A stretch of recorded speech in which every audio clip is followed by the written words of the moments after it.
si nuyoo bi président Kassé Pamatar Kassé mooy président de la zone 6 de Khombole à travers lui aussi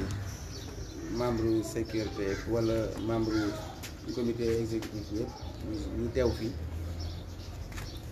di nuyu aussi ñi nga xamante ni mooy sunu mag comme ni ñu ko waxee tàng taaral jotaay bi Mamour Dia nga xamante ni aussi foog naa ni teewaayam ñëpp jàpp nañ ni mënul ñàkk ci yu mel nii rawatina fu ñuy waxtaanee wàllu football ci Khombole dinaa si ñëwaat parce que li ñuy présenté am na lu ñu wax si moom dinaa si revenir at incha allah di nuyu Serigne Ndiaga moom it si bureau bi la bokk mënoon a dugg ci nuyoo bi ma teg sa loxo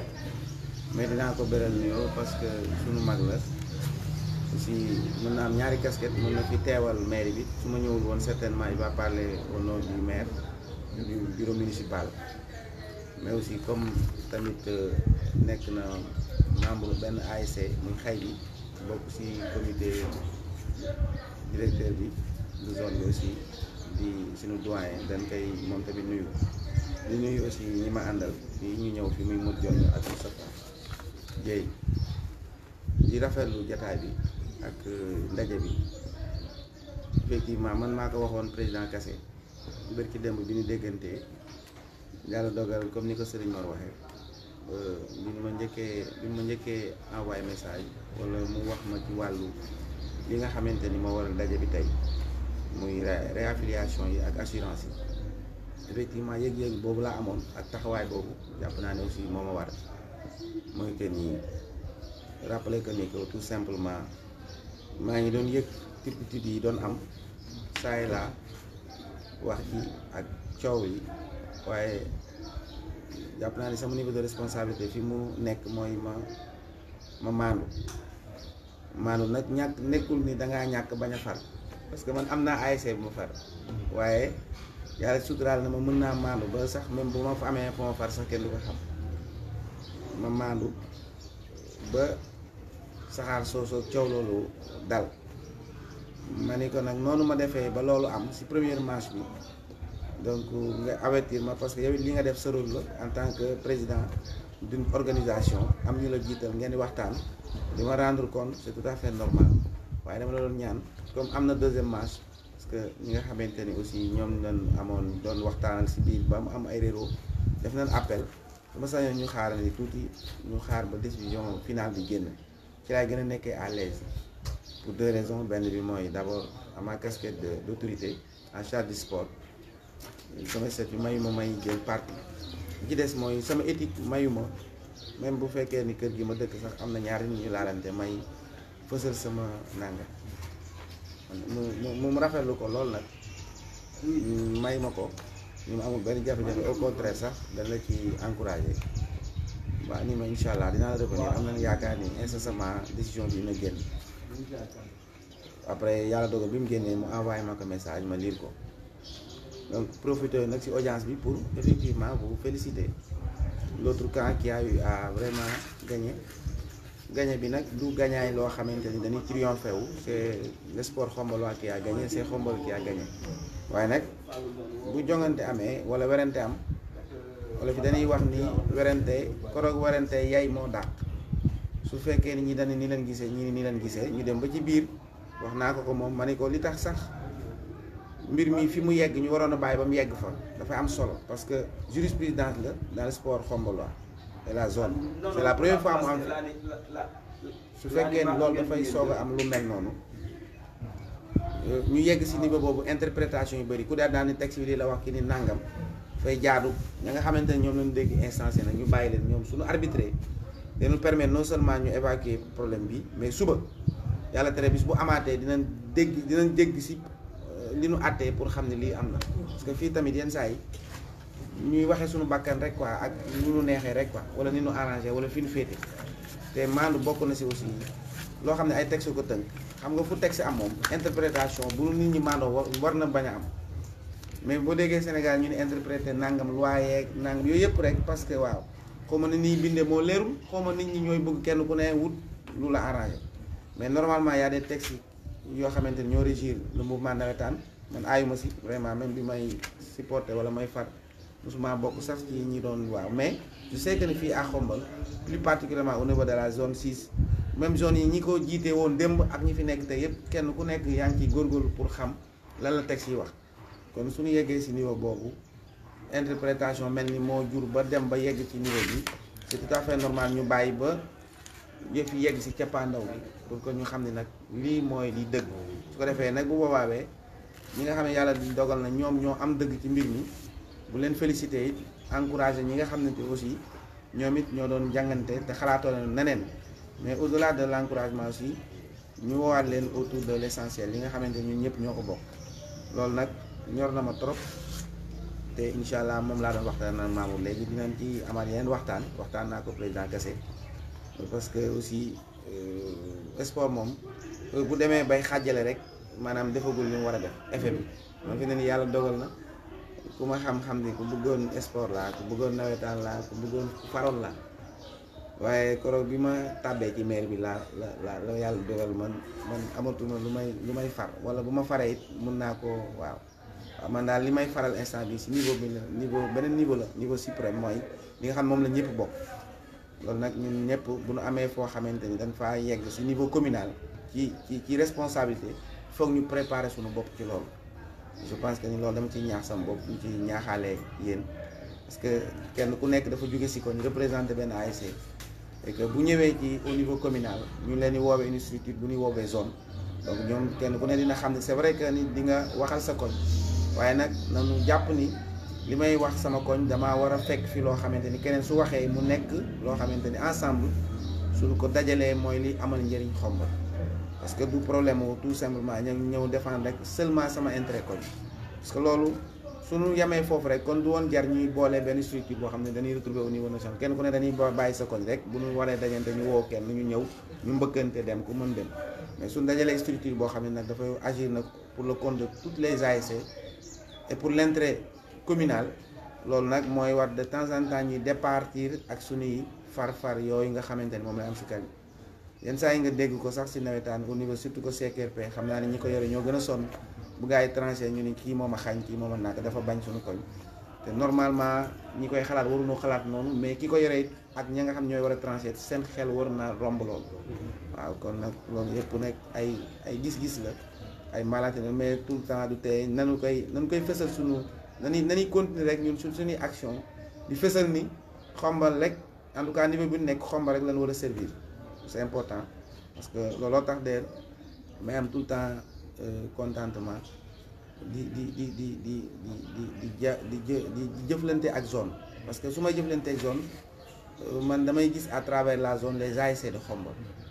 comme daf maa war ASC bu ne ma dem jëflante ak yow wala wax ak yow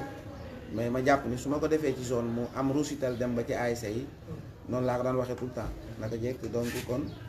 parce que tout simplement dayo bi ngeen amee mooy dayo communal ngeen vous êtes là pour le compte de toutes les ASC de Khombole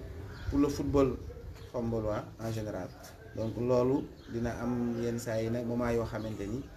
yenn saa yi sax Cheikh xam ni rakkaaju gi moo fi toogal tey amul dëgg moom mu xañ ko ci dëgg goo xamante ni moom mooy njëkk a delluwaat seen ko ñi leen ay la yowin amu leen dëgg loolu si loolu parce que loolu mooy tax rek niveau boo xam ne buñ fa tollee rek tey bu ñu rombee zone jóge fii am na délégué yoo xamante ni ORCAV lan wala ONCAV ñooñu aussi bu ñu demee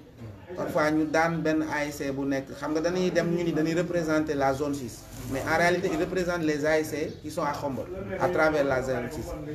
mais tey suñu demee foofu ñu war a trancher yoo xamante ni pour le compte des ASC yi ñu fi bàyyi ñoom it ñu xam bu ñu leen daanee ci loo xamante ni malgré du leen neex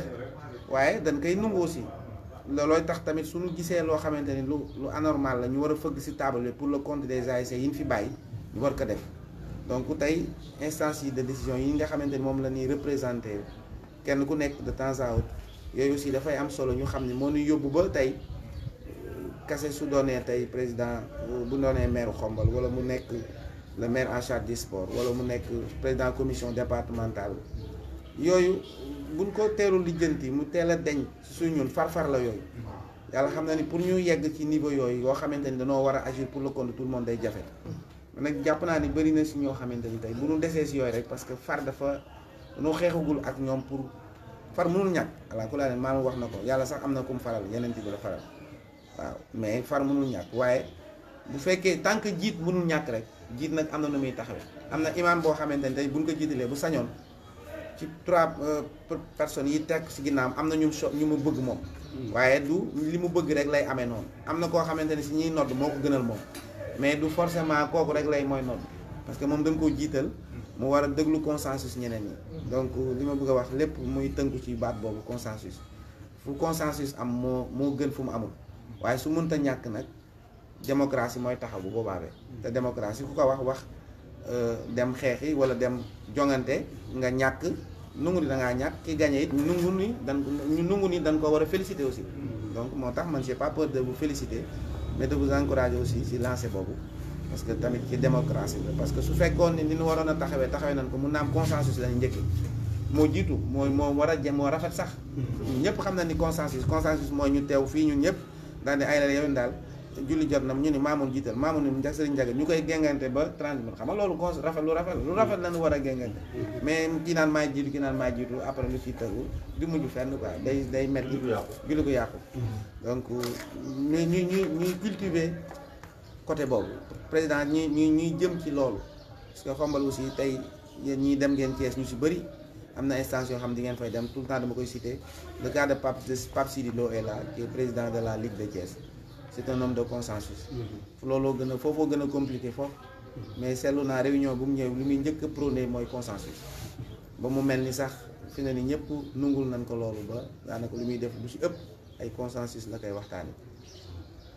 ba dañuy jékki-jékki sax proposer un bureau daane kii leen fal kii fal ñu daal di valider ñëpp dem donc ñoom di ngay gis ni loolu bu amee chantier yi nga xam ne moo ni xaar yegg ci day gaaw non seulement dinañ am possibilité yegg si ndax ressources humaines bi dinañ taxaw mais ñi ci war a jàpp sax dañuy sawar ku mel ni man fu consensus am wala fu jàmm am laay gën a sawar fu fitna am pour jàpp si donc loolu nag mënul ñàkk aussi comme tamit on est toujours dans des mouvements de jeunes ak de nawetaan wax ji mënul ñàkk ak coow yi mais lu ëpp solo rek mooy bu jeexee ñu mujjee fii toog waxtaan donc looloo taxoon tey au delà de li ma doon waxtaan ak kese muy subvention yi nga xamante ni naturellement dama ko daan def loolu bi ma koy commencé je me rappelle très bien maa ngi ko commencé si magistère Souleymane su ma juumlee mais de la même façon aussi bi kase ñëwee nekk président dama ne ko lu ma doon def ak ñële rek dinaa ko su ma ko yokkul du ma ko wàññi. ça veut dire quoi mooy li Serigne moom doon wax du nit ñi may gis laa ñoo ma amal importance ci loolu mais à travers ñoom les ASC ak li nga xamante ni jeunesse bi seen bëgg-bëgg la te ku wax ni jeunesse bi xam ni sport seen bëgg-bëgg la rawatina nawetaan donc nag ma bëggoon aussi au delà de lii comme ni ma koy waxee moo taxoon may wax sàng ba léegi rek ñu waxtaanaale ci wàllu comme heureusement que ubbi ngeen ko parce que gisee yombul te jamono bi dafa xat donc moo taxoon ma bëggoon jël temps ngeen wax ñu dëglu mooy li ñu daan am habitude daan ko waxtaanee nga xamante ne à chaque fois au lendemain de chaque élection président bu fi ñëw mu recevoir la en ma qualité adjoint maire en charge du sport mais aussi en tant que citoyen ñaari côté yooyu moo tax ngeen di wax loolu sàng ba léegi bu fi maire toogoon boo leen ko waxee du ko gêner aussi bu fi Serigne Ndiaga toogee boo leen ko waxee du ko gêner la preuve dina mën na leen a wax moom loo xam ne yéen xañ na xamu leen ko donc mooy parce que bu ma neexoon yam ci sama casquette maire te boobaa je me rangerai derrière le maire ak li nga xamante ni moom la maire bi war a am responsable di ko def ak la zone mais bu ma neexee tamit ma ni du ma yam ci loolu parce que tamit avant maire citoyen la sportif la donc j'ai eu à pratiquer le mouvement nawetaan xañ na loolu sax mooy tax fibre bi may yëngal ba su ma bu may dem pour am information xam li manqué ak li war a dox du ma koy def sax du ma ko tey loolu nag ñaanuma yàlla mu denc ci man parce que su ma koy def damay jéem a rendre service à ma localité rendre utile à ma localité mais être utile ou bien rendre service à ma jeunesse te loolu moo war kase moo war masaw moo war mu jonn alors kenn ku nekk jàpp naa ne aussi si niveau bi nga mënee yaa ngi koy def parce que tey yéen a ngi def loo xamante ni bénévolat la ñu si bëri si yéen ay jàngalekat lañ bu école tëjoon ngeen war a toog seen kër yi noppaliku soo leen jógee di réunion di xeex yenn saa yi ngeen dégg lu leen neex lu leen naqari ci kenn fayul kenn je pense que parce que da ngeen a jàpp ni dafa am loo leen war a contribuer yéen tamit yéen a ngi koy def de la même façon mooy man su ma joxee million warumay jàpp ni maa ëpp mérite Cheikh Ndiaye bi nga xamante ni suba ngoon mi ngi nekk di dem ak ñëw di lijjanti foofu lay erreur yi di amee souvent parce que dañuy yaakaar ni rek d'abord xam nga kii yaakaar ni su joxee million moom ñëpp moom moo gën ñëpp wala moo sut ñëpp xam nga kooku mun naa bañ a bàyyi xel lan mooy problème nit ñi parce que moom à la limite dafay yaakaar ni sax nit ñi dañoo war a ñëw vers moom pour di ko expliquer man li Serigne Ndiaga wax léegi nii qui depuis quand j'ai commencé à donner ces subventions peut-être il a parlé juste de ces subventions mais man de tous les présidents Mamour fekke na ko yoo xamante ni se sont succédés à la zone je les ai rendu service mais bi ma leen di rendre service jàndul ma leen woon service seen jëm yi Mamour yaa ngi fàttaliku première finale bi Brioche Dorée pare na fii dama participer d'abord ñu dem ba ci fin ba maa doon def médiation am satu mi ñëwoon foofu Massaw jour boobu yaa nga fa woon sama kër Pape Touré moo assuré woon intérim bi mujjoon te Souleymane Gueye yore woon koroog maa débale ko situation bi ginnaaw yàlla parce que ñoom dañoo ñëw am nay coow yu ci am ak yi wax mais man am satu jour boobu sama kër la wàcc ñu waxtaan mais teew ci guddi ko j'ai reçu Pape Touré mu ànd ak Massaw mi ma participer waat pour dépenter situation bi donc ça date pas de relation yu ma am ak ñoom rek que mu nekk Souleymane Gueye je l'ai connu à travers le mouvement navétane te booba man nekkuma maire je suis pas là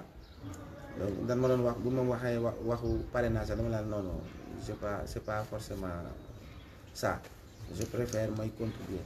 nekk naa fii président ASC fii cosaan di contribuer si sama ASC di contribuer si yeneen ASC am na ASC yoo xamante ni sax damay xam ni jour bi ginnaaw suba la match bu nu am capital ak cosaan la veille ma dem fa jox ko kenn ni ko bu nit ñi xam ne maa la ko jox parce que moom ma gënal ci laay gën a nekk allé xaar ba nu gañe leen may joxe mu mel nii waaw donc man foofu laa nekk quoi donc moo tax tey ñu bëri mën nañu xalaat ni voilà tey damay def ay mbir xam nga kuy def loolu c'est plus grave man maay def loolu def naa ko plusieurs fois donc je suis plus à l'aise ci loolu parce que dama jàpp ni je suis damay def sama rôle jeune sama rôle sportif loolu mooy si sama taxawaay de la même façon ni ngeen koy defee donc li may def rëy gënul rëy benn yoon leen li ngeen di def moo tax nag yooyu la ñuy boole nag pour que mbir taxaw yooyu nag lan doon jéem boobu ba tey pour que ñu ñëpp ñu xëy suba am rêve boo xamante dafay réaliser wu mooy gis suñu stade bi defarwaat ci norme yëpp rek ba nga xamante ni wax nawetaan sax te ñëwagul sax day neex ci xol laataa nga koy pratiquer xam nga ni nawetaan ngi waaj a ñëw nga xalaat ni stade bi ngay dem tribune yi neex nga fay fekk pelouse yu baax nga fay fekk projecteurs yu leer nga fay fekk maire yi jaay sax xam ni di leen jaay ci gerte li ñuy jaay dina jar loolu nag waajal ko dafa am solo loolu nag ñun ñëpp ci la nekk waaw moom la Serigne Ndiaga wax léegi à travers la mairie effectivement man ma présidé woon conseil municipal bi ñu voté 25 millions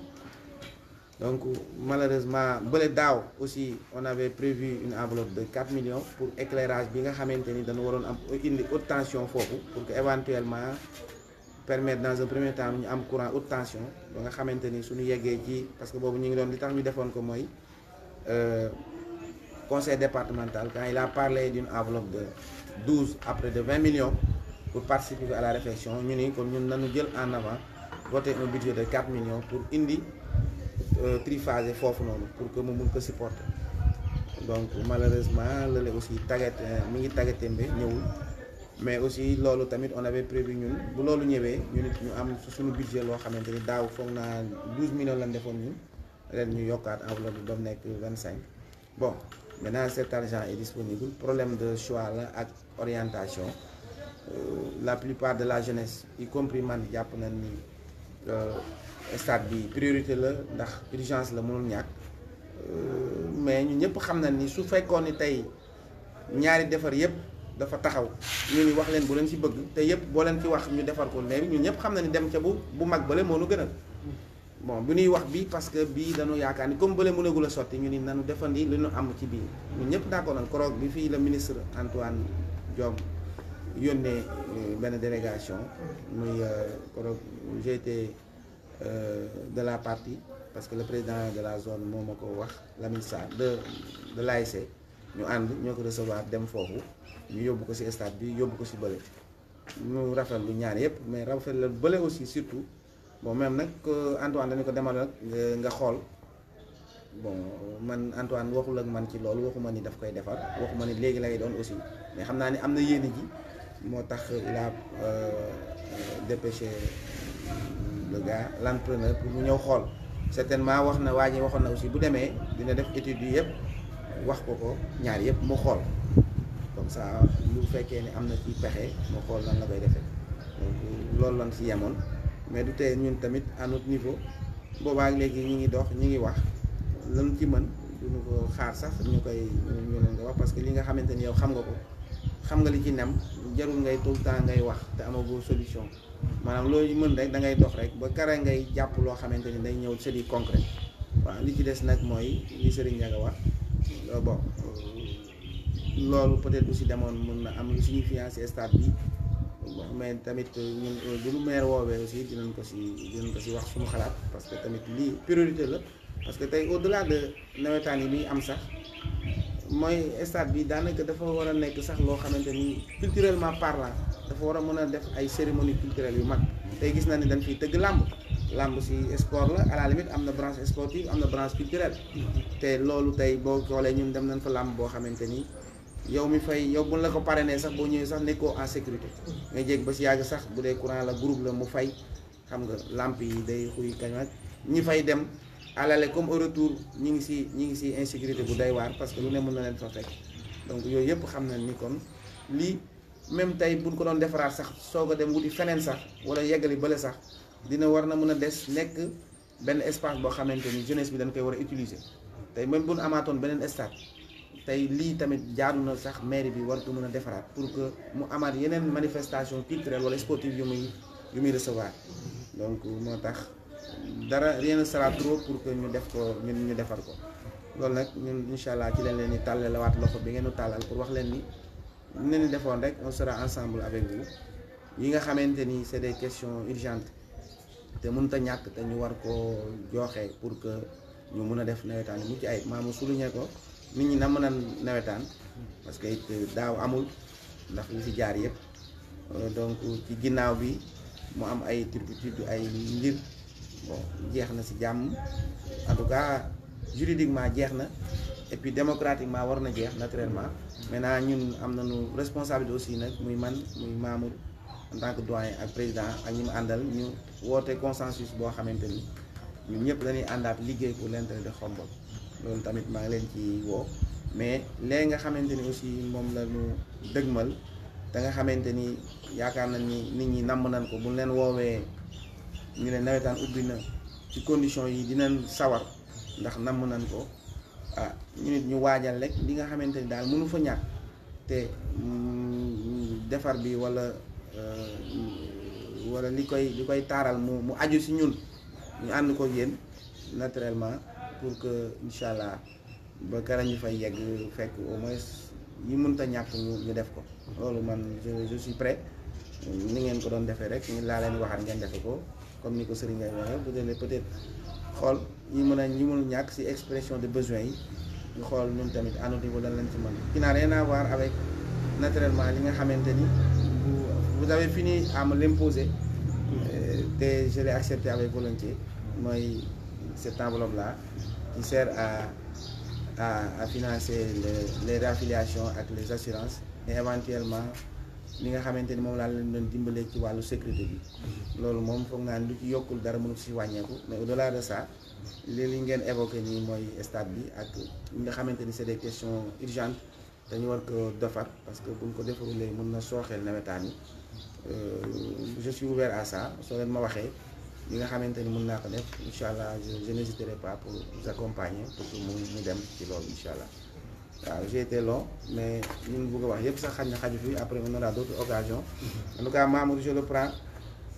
peut-être officiellement pour vous le dire waxtaanaguma ko sax mais je sais que ni il acceptera avec volonté parce que moom kuy def loolu moom lay dimbali mais bëgg naa incha allah mu nekk sunu mag ginnaaw bi mu ko doonee ba pare mais mu nekk un conseiller sur le plan sportif boo xamante ni lépp lu may doxalati ci wàllu sport ci wàllu zone bi ak éventuellement ñeneen ñu ciy waxtaan parce que aussi tey cër boobu la fi toogee parce que tey amul ndombal tànk te mi ngi nii toog te avant ma lay gis kase wax na ma ni ma yaa ko woo heureusement que vous avez compris que ni kon am na ñoo xamante ni ils sont indispensables pour ñu ànd ak ñun liggéey donc man it vraiment lay tàllal loxo boobu pour que nga xamante ni lu ñu war a dox te nga xamante ni dafay jongal sport bi de manière générale rek bu mu ci mën a doon moo xam football la donte xam na ni football nga gën a bëgg mais ni nga ko waxee ñëpp sport yi ñu fi pratiquer yëpp lépp loo xamante ni xalaat nañ ko si wala yow nga gis ni en tout cas buñ ci joxee suñuy loxo wala suñuy xalaat wala suñuy tànk mu jëmal kanam askan bi ubbil nañ la bunt yooyu ñu nit incessamment dinañ lay contacter ci yooyu comme luñ ko mës a defee rek parce que mosuñu si réeroo aussi